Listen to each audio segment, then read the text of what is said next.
Bati lang yung malaking aso ha. Grabe, ang laki ng aso. Si Samoyed, si Laurent the Samoyed. Di pa naliligo, ang laki. Tapos yung isa naman, ang liit. Parang toy poodle. Si Groot. Grabe, ang liit. So, yung big dog na si Laurent, kain muna oh. At saka yung small dog na parang toy poodle, si Groot, bati lang. Bagong paligo ka ba? Basa ka. Oh, ayan. Yan si Laurent. Say hi to them, Laurent. Say hi to them. Say hi to them. Good boy. Oh.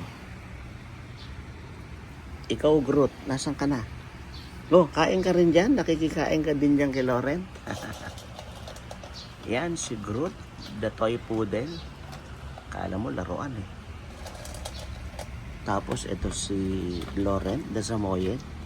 Ang laki-laki naman. Pag nakita mo to, matatakot ka eh. Kasi laki eh. Ang bigat pa. Pag nakikipaglaro pa eh, kakagat-kagating ka, matatakot ka. Laki ng ipin eh.